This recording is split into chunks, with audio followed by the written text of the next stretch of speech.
Hi guys, welcome back for another video. Medyo naulan lang ngayon Pero syempre i-discuss pa rin natin si BidFi. So first, kung wala pa kayong account po dito sa BidFi, ilalagay ko po yung aking registration link sa baba. Okay. And let's proceed. Kapag may account na tayo, syempre punta tayo sa ating asset. So dito para tayo ay makapag-deposit sa BidFi, kailangan lang po natin ng USDT para makapagsimula syempre ng spot trading, coin M futures, and USDT M perpetual. Okay. So dito po sa spot trading, meron silang tatlong klase, which is yung classic, advance, and yung convert. Convert different digital currencies with one click. So isang click lang mako-convert na agad natin yung gusto nating asset. Okay. And dito naman guys, sa kapag nandito tayo sa spot, syempre pwede tayong tumingin ng iba't ibang different time frames ng BTC. Yan, makikita natin yan dito. And kung gusto naman natin na magbenta, syempre ise-sell natin yung ating BTC. Pero bago tayo natin ibenta, siguraduhin lang natin na tayo ay kumita na or tumubo. Okay, nag-profit. Like for example, dito, okay, bumili tayo sa $24,905 ng price ng BTC. Siyempre, ibebenta natin yung BTC natin pag tumaas. So, silipin natin kung magkano yung kinita kung spot lang Nasa na yung info line, info, yan. So, from dito, tapos binenta natin sa dito, okay. Bilangin din natin kung ilang araw So, kung ibebenta natin siya sa price na 27,400, nakabili tayo dito example lang to yan. Kunyari nakabili tayo sa price na 24,938. Okay, tapos dito natin siya binenta sa 27,398. So kumita po tayo doon ng 9% ng ating kapital sa loob ng 6 days and 16 hour. Okay, yun po ang ating kinita. Kung nakabili tayo dito, dito yan, kung dito tayo nakabili and dito natin siya binenta, ayan, kumita po tayo doon ng 9.85%, almost 10% na rin not bad kasi 10% within 6 days and 16 hours. Napakabilis po nun, unlike sa ating mga traditional bank. So magkano lang ba binibigay? Siguro 1% to 3%. So mataas na yung 5%, mataas na yon. Tapos in 1 year yun guys, APY nila yun So dito sa crypto, sa loob ng maikling panahon, pwede tayong kumita ng gantong porsyento, or even mas mataas pa dito. Like for example, okay, lipat natin, like for example dito, so hindi naman sa kahit sa pinakababa kunyari dito sa 25,100. Ayan, so ayan. And sa price na dito sa hindi naman kahit sa pinakantaas sa 400, 29,400 yan. Buhat dito and dito, bilangin din natin kung ilang araw yan. So dito kumita tayo ng 16% sa loob lang ng 6 days and 4 hour. Yan, makikita naman natin yan. tumaas siya ng 16% from dito papunta dito. Ayan. So 6 days lang yung inintay natin doon. 16% ng kapital natin ang ating kinita. Ayan. Pero kung nakabili tayo dito at papunta dito. So ganun po pag tayo ay magbebenta. Hindi po syempre naman dito tayo bumili, dito natin ibebenta. So hindi po ganon. Magkakaroon po tayo na ng loss. Okay. And sa futures naman,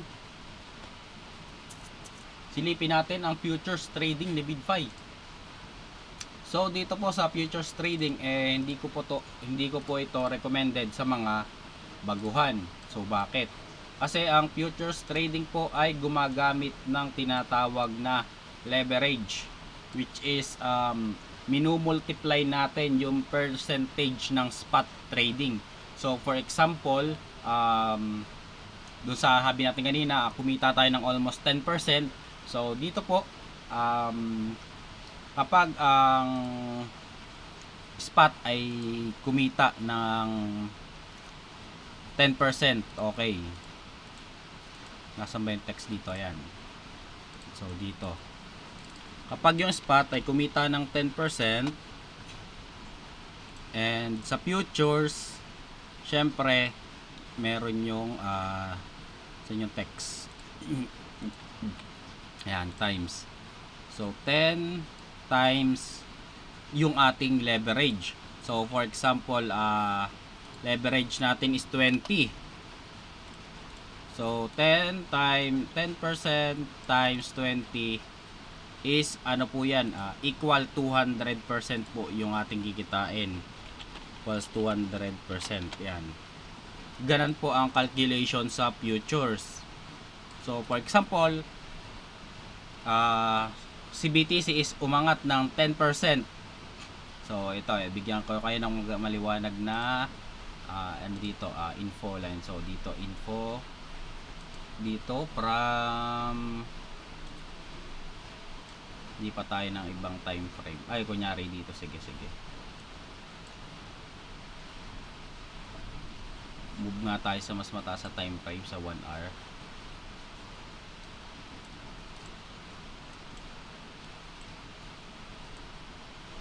Ayan. So kapag po tayo ay kapag po tayo ay dito ay nagbili ng long and dito natin siya itinipi. Yan, dito tayo nag-out sa area na to. Sa 28,988 from 26,355 tapos dito sa 28,988 yan 29. So kung ito po ay 10% yung inangat sa spot, pero syempre kung tayo ay naka-leverage na 20, so 200% gain po yung ating makukuha dito. So ang ating kapital, kunyari ang kapital natin is 500 pesos, so magiging 1,500 na po siya. Pero syempre vice versa, ganun din kapag natalo. Okay, yun naman po ang ano nun. Kaya hindi ko siya recommended sa baguhan kasi meron pong liquidation na tinatawag dito sa futures trading. Unlike sa spot, kapag bumaba yung presyo, so i-hold mo lang. So dito kapag natalo ka, wala, matatalo po talaga, mauubos yung kapital natin. And nga pala guys, meron sila ditong welcome rewards para syempre sa mga bago. Kasi hindi naman yung basta sasali lang kayo, wala kayong makukuha benefit. Syempre meron po yan kay BidFi ang $2,888 in rewards for completing task. Kailangan kukumpletuhin natin yung mga task dito, no. So mga basic lang naman to, no. Hindi to kailangan ng hindi mahirap, okay. So mostly mga deposit lang, subukan mo yung leverage trading, mag-submit ka ng feedback, mag-set up ka ng dagdag security sa iyong account, and sumali ka lang sa community. So in the same time, kapag malaki ang iyong i-deposit, makakakuha ka syempre ng bonus na perpetual. Okay, napakaganda, no?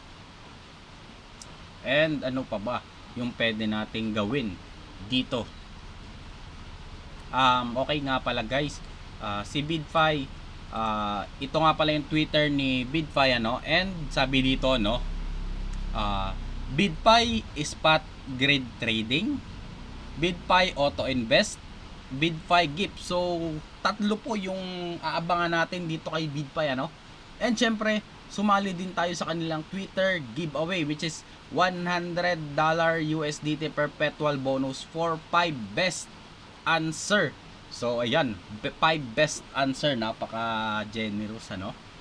And ilagay lang natin, leave the function you want from us. Okay, follow BidFi. And third steps, like, retweet, and tag 3 friends. So subukan po natin, syempre like, ito po yung like and retweet. Syempre magtag tayo ng ating 3 friends. Ayan, magtag lang tayo ng ating 3 friends para tayo ay maging qualified. Ayan, I want gifts, lagay lang natin dito.